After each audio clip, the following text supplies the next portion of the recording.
Дискуссия о письме в поддержку Фридмана, которое, как выяснилось, подписали основные руководители ФБК и даже Илья Яшин, натолкнула меня на мысль поговорить о проблеме взаимодействия адекватных российских политических сил с текущими путинскими элитами. Да и не только с элитами, а вообще со всеми, кто хоть что-то практическое делает сейчас в путинской России. Поэтому сегодня попробуем с вами этим и заняться. Скандал между Алексеем Венедиктовым и ФБК, помимо прочего, выявил оторванность значительной части публики от реалий путинского режима. Каковая оторванность в практическом смысле нам всем очень вредит. Ведь если мы посмотрим на отношения московской мэрии с Алексеем Венедиктовым с точки зрения этических стандартов, принятых в ведущих западных СМИ, то это действительно скандал и действительно никуда не годится. Дело здесь совершенно не в мнимой сверхприбыли. Дело здесь в конфликте интересов.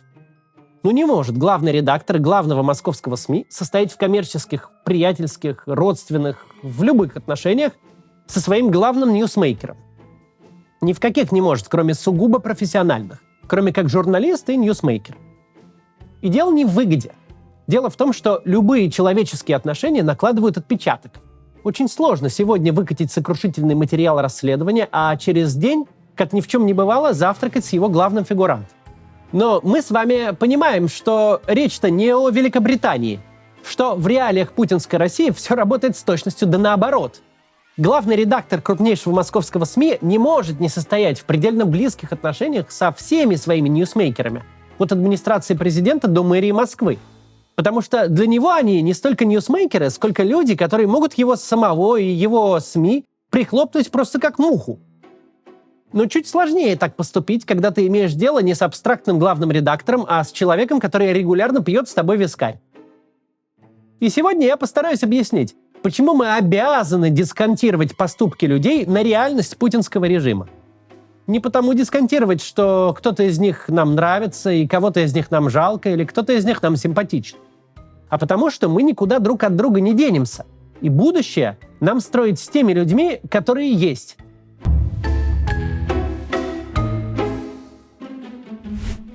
Власть Владимира Путина двумя ногами стоит на одном простом факте.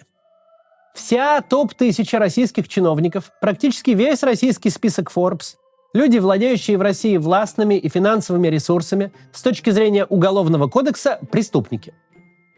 Допустим, завтра кто-то начнет задавать им вопросы. Как они обзавелись этими дворцами, банками, заводами, яхтами и нефтевышками?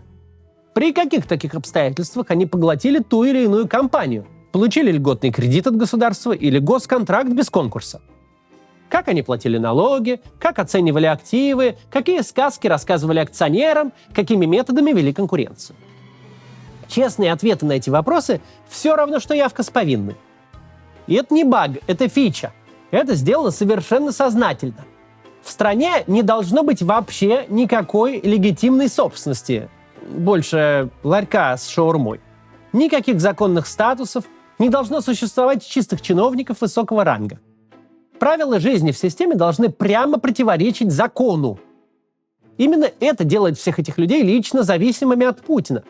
Они должны понимать, если у Путина испортится настроение, если Путина сменит любой другой человек, то достаточно будет просто щелкнуть выключателем и запустить для элиты общие правила, и они тут же разом всего лишатся – статуса, активов и свободы.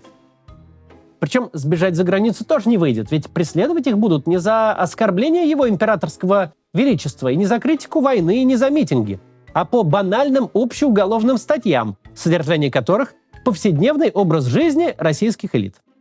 Инфантильна ли это лояльность? Когда между твоим персональным Лувром в Барвихе и одиночной камерой в Черном дельфине стоит человек, который обязательно умрет, а еще может сойти с ума или утратить трудоспособность иным образом.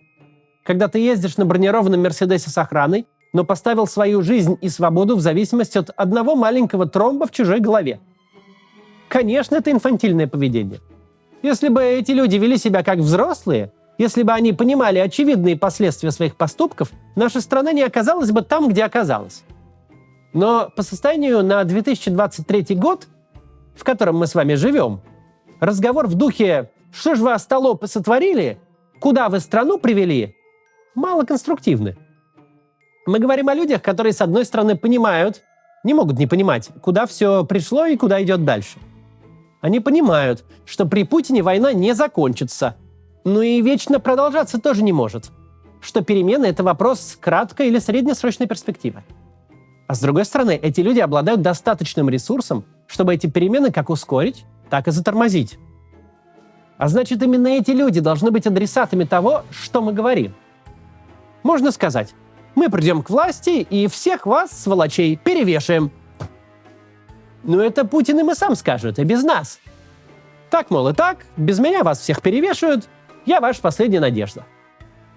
Или можно сказать нечто совсем иное.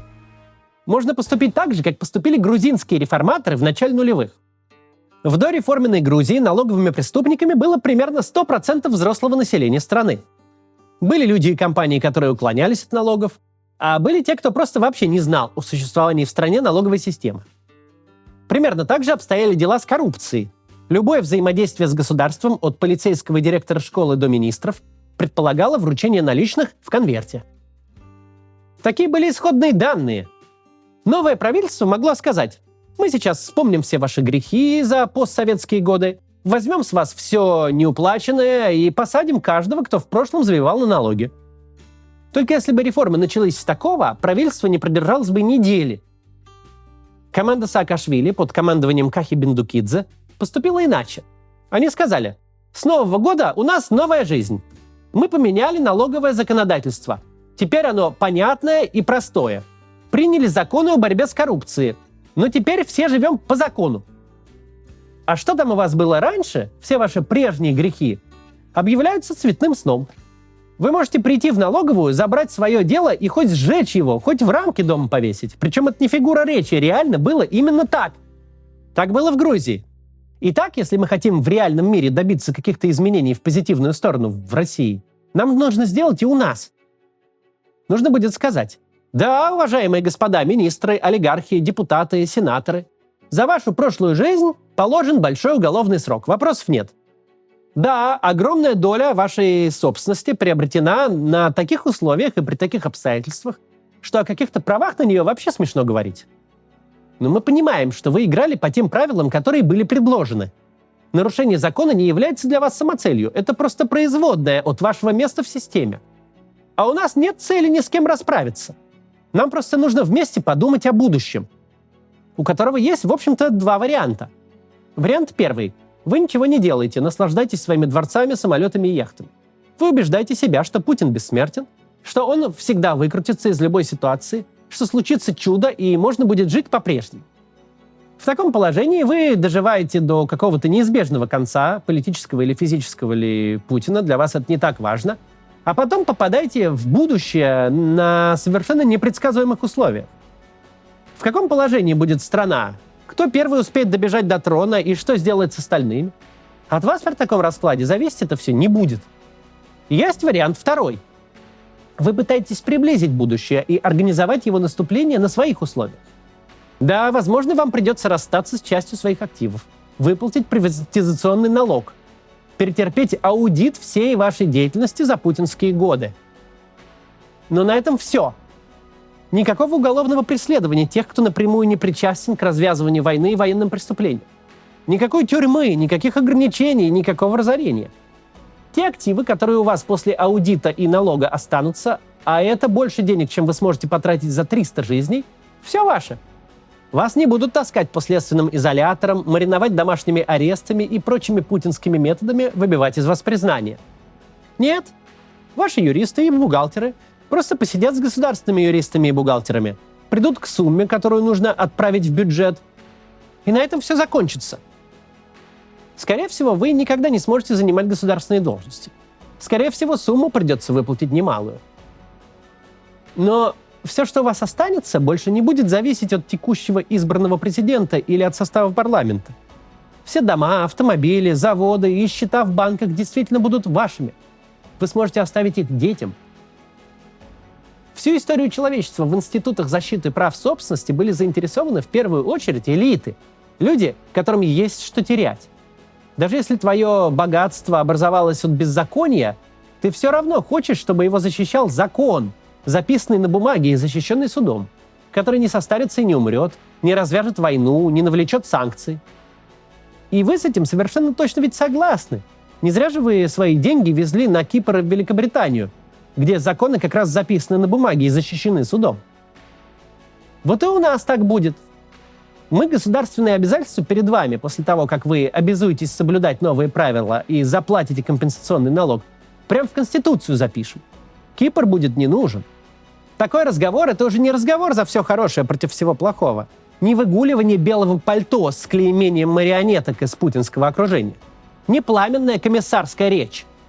Тут предлагается вполне рациональный выбор. Либо ждать неизбежного конца, либо приблизить будущее и влиять на то, каким оно будет. И по поведению тех же российских олигархов за рубежом мы понимаем, что они на это готовы. Они готовы расстаться с частью своих активов, чтобы то, что осталось, было их настоящей собственностью. Настоящей, уважаемой собственностью. Собственностью, на которую никто не покушается, которую никто не посчитает производной от путинского режима. Проблема сейчас только в том, что никто особо не готов брать их деньги, даже если речь идет о помощи Украине. Да, не подлежит никакому сомнению, что все непосредственно развязавшие войну, те, кто ее вел и был причастен к военным преступлениям, кто ее пропагандировал от имени государства и просто, все они должны понести наказание. Причем для нас, россиян, будет намного лучше, если этими преступниками займется реформированный национальный суд, а не абстрактная Гаага. Должно быть расследовано каждое военное преступление. Должен быть найден каждый, кто убивал или пытал украинцев. Должен быть найден каждый рубль, пошедший на финансирование войны. Хоть из государственного, хоть из частных карманов. Нам это нужно не столько для того, чтобы посадить конкретных людей на долгие годы. Хотя, может быть, и для этого тоже. Но в первую очередь нам это нужно для того, чтобы произошла национальная рефлексия, осмысление произошедшего. Ведь главная наша задача после войны — сделать так, чтобы война не повторилась ни при нынешнем поколении, ни когда повзрослеют те, кто вырастет на фоне поражения.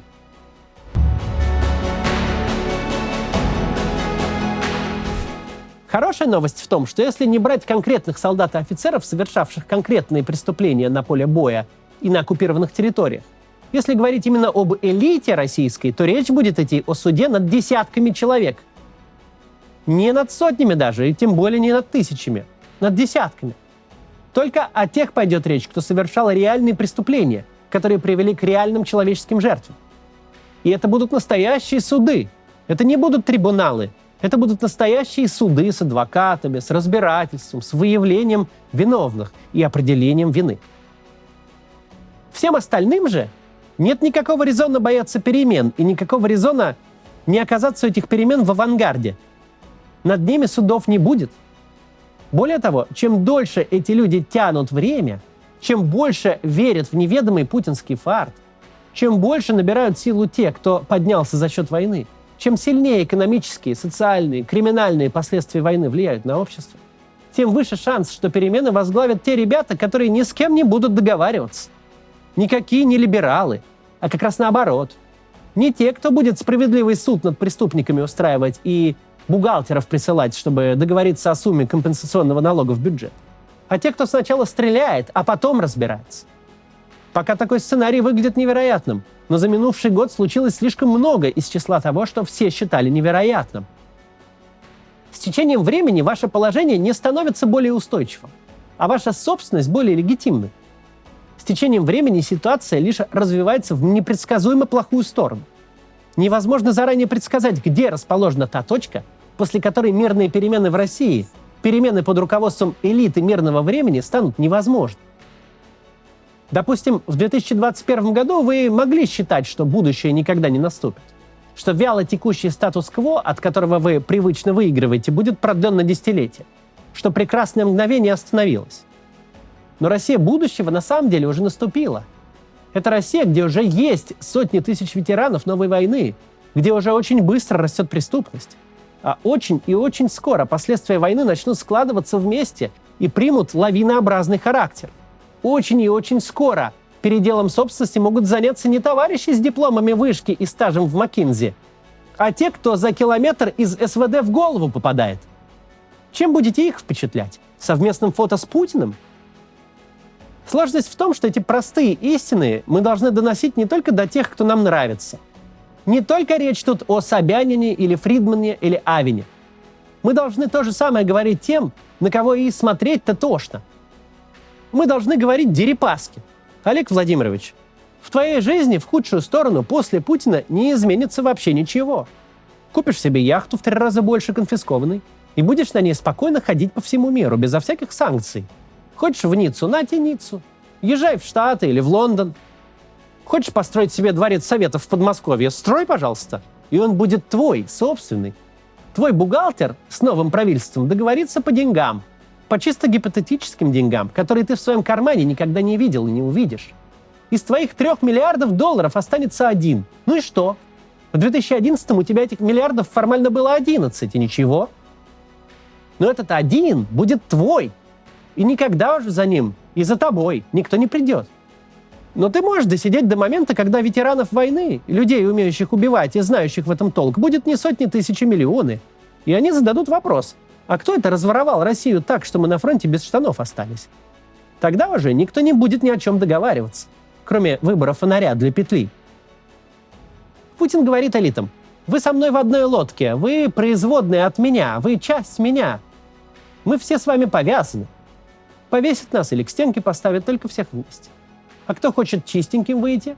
На каждого в ФСБ есть папочка с большим штампом «Пожизненное заключение». Победим мы или проиграем, но вы от меня никуда не денетесь. Мы же должны на это отвечать. Еще как денетесь? Мы прекрасно понимаем, в каких условиях вы жили и работали. Мы это не собираемся игнорировать и делать вид, что все мы жили эти 32 года в Великобритании. Папочку из ФСБ мы вам подарим с большим бантом. Будете потом в своем легальном дворце пересматривать, как вы смешно сгибались под 150 килограммов взятки в наличных долларах на оперативной съемке. Вы хотите защитить то, что у вас есть. Нам нужна мирная страна, в которой работают политические и правовые институты. Нам с вами по пути. Мы хотим одного и того же, пусть и с разными целями. У вас больше нет опции отсидеться. Ситуация слишком быстро ухудшается. У вас есть выбор между приближением будущего на своих условиях, и тогда вы должны ставить на таких политиков, как мы, либо ожиданием конца, где ничего хорошего вас точно не ждет, а главное, где вам уже никто не предложит никакого выбора. Такие призывы работают на сознание элит. Такие призывы дают им шанс задуматься. Блин, мы ж в дерьме, надо выплывать. На Путине свет клином не сошелся. Противоположный же нарратив, оценка путинских элит с точки зрения высокого идеала, которому они не соответствуют и заведомо не могут соответствовать, и обещание им в связи с этим всех кар земных и небесных, такой подход порождает у элит совсем иную мысль. С Путиным мы в дерьме, но с этими ребятами будем в могиле. И первое точно лучше, думают они. И это нас с вами к прекрасной России будущего никак не приближает. До завтра.